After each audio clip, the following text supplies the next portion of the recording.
Et bonjour et bienvenue à vous, je suis Stéphane de WooProtect et si vous êtes sur cette vidéo, c'est que vous êtes sûrement face à un problème de CSS ou en tout cas justement on vous a dit va dans ton sélecteur dans ton inspecteur d'éléments et va modifier ton élément en CSS. Voilà. Donc si là actuellement pour vous c'est du chinois complètement, ça tombe bien, je vais tout vous expliquer dans cette vidéo. Donc pour ça tout simplement, pour remettre un petit peu dans le contexte, l'idée ça va être si vous tombez justement sur un bug d'affichage sur votre site ou alors si justement il y a un élément que vous voulez retirer, par exemple vous utilisez un thème sur votre site et il y a un élément qui ne peut pas être retiré directement au travers d'un paramétrage du thème, mais il vous embête, vous voulez vraiment le retirer et vous voulez en faire quelque chose. Voilà. Là, en l'occurrence, on va directement pouvoir faire quelque chose là-dessus. Donc, l'idée, c'est que là, bon, moi, tout ça, je l'ai fait avec un builder, donc techniquement, j'ai juste activé le builder et le retirer, mais on va se placer comme étant dans un thème. Donc là, actuellement, j'ai, je sais pas, on va dire que j'ai une image, mes images là, qui me perturbent, je ne les aime pas, je veux les retirer, mais mon thème ne me permet pas de le faire. Peu importe le paramétrage, j'ai cherché dans tout le site, il ne me permet pas de le faire. Voilà. En général, vous allez vous retrouver dans ce genre de situation. Donc pour ça, très simple, déjà on va commencer par un clic droit, et vous allez faire inspecter. Donc le fait de l'inspecter, en fait, ça va justement vous ouvrir justement quelque chose comme ça. Hop là.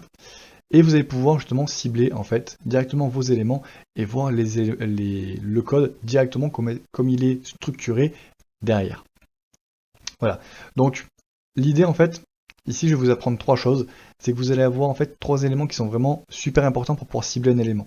Vous allez avoir le nom de la balise qui est ici donc en violet. Donc là par exemple c'est une balise image. Ici c'est une balise span. Je ne vais pas venir forcément sur les spécificités, mais voilà, là à chaque fois vous avez le nom des balises. Donc hop là, une div, une div, une div, une div. Il y a beaucoup de divs sur ça c'est tout à fait normal.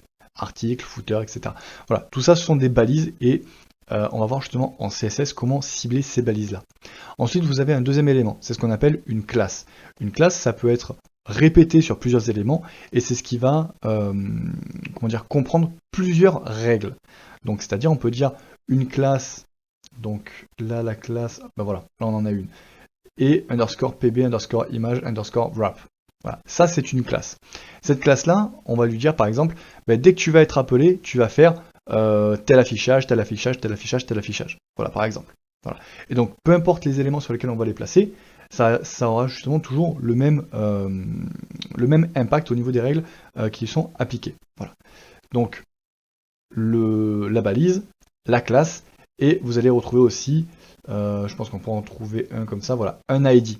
L'ID, lui, contrairement à la classe, donc la classe est répétable sur plusieurs éléments dans une page, l'ID, lui, est unique sur la page. Voilà, donc à partir du moment où vous appelez l'ID, pardon, il sera présent une seule fois, et donc du coup, vous allez pouvoir faire un ciblage vraiment plus précis. Voilà. Donc, et là d'ailleurs, donc, on a une balise article, un ID post38, une classe post38, page-page, et donc là on a une troisième classe et une quatrième classe. Voilà. Donc ça déjà c'est vraiment la première chose à cibler. Donc là admettons justement, je me dis, donc je vais recibler par exemple cette image là, voilà, et tac tac tac, je regarde, ben voilà, la classe wp-image-143. Voilà. Donc là, j'ai justement ciblé mon élément, donc je sais que c'est celui-là. Maintenant, l'idée, ça va être comment dire, de tout simplement cibler cette image-là en CSS au niveau du site pour pouvoir y appliquer les modifications qu'on veut lui appliquer. Voilà. Donc pour ça, on se rend ici, personnalisateur de thème. Voilà, vous venez ici, CSS additionnel. Voilà, et là on arrive justement sur une partie qu'on avait en fait déjà traitée, mais dans toute la suite de vidéos de formation Divi. Voilà, donc là pour le coup je vais vous montrer, hop là, on va se mettre un petit peu plus loin. Hop là. On va mettre CSS perso. Voilà.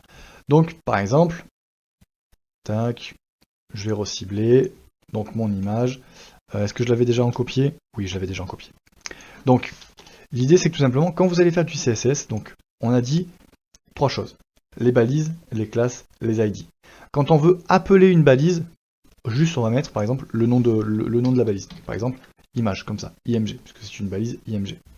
Si je veux appeler une classe, donc je vais mettre ma classe, mais je vais mettre un point devant.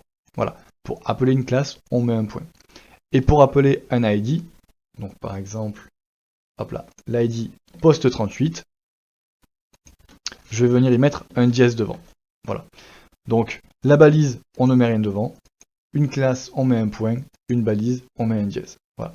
Donc là actuellement, si vous êtes à l'aise avec ça, vous pouvez commencer justement à faire quelques petits tests, mais attention encore une fois, le fait de venir toucher du CSS et suivant ce que vous voulez en faire, vous risquez de casser le site. Donc si vous avez des retouches à faire, si vous avez des choses comme ça, faites appel plus à un professionnel. Là en l'occurrence pour moi, je suis complètement disposé à faire ça, il n'y a aucun souci là-dessus.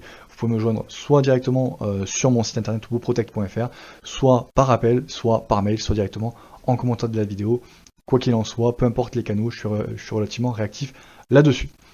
Donc voilà, donc là en l'occurrence, je me dis, j'ai ciblé ma classe, bien entendu, il y a moyen de cibler de façon plus précise, donc c'est-à-dire en venant indenter, c'est-à-dire en disant, tu prends tel élément, dans tel élément tu vas venir me chercher tel élément, puis tel élément, puis tel élément. L'avantage qu'il y a, c'est que quand on va lui appliquer certains changements, ça sera vraiment très ciblé et on ne va pas venir impacter d'autres éléments sur la page qu'on ne veut surtout pas voir bouger. Donc, là en l'occurrence, hop là, je me dis donc ma classe, j'ouvre justement des doubles accolades pour pouvoir y rentrer les différents changements que je veux effectuer. Et là par exemple, je veux le faire disparaître, je vais mettre display none. Voilà.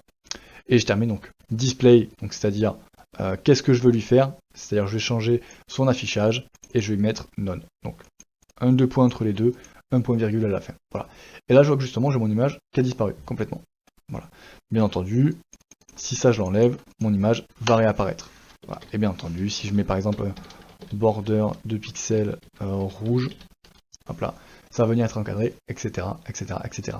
Là, l'idée vraiment dans cette vidéo, ce que je voulais vous montrer, c'était comment cibler un élément avec l'inspecteur d'éléments. Voilà. Donc, encore une fois, clic droit, inspecter, ça vous ouvre la console sur la droite. Avec ce bouton-là, vous allez pouvoir directement au passage de la souris sélectionner l'élément correspondant. Et ensuite ici, avec le CSS additionnel, vous allez pouvoir le cibler et changer donc du coup ces règles. Voilà. Bien entendu, si tout était aussi simple, ça se saurait. Il y a des jeux de priorité à prendre en compte. Voilà. Il y a justement certaines pages CSS qui sont chargées après d'autres, etc., etc. Ce qu'il faut savoir aussi, c'est qu'en CSS, c'est le dernier ordre qui est donné qui prime. Je m'explique, et je vais vous montrer ça directement. Si je prends exactement la même chose, et que je dis cette fois-ci, il sera bleu. Pardon, blue. Voilà.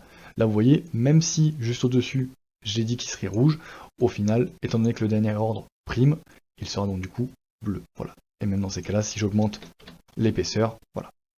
Et même si cette fois-ci, j'augmente ici, vous voyez bien que c'est justement l'ordre du bas qui prime avant tout. Voilà.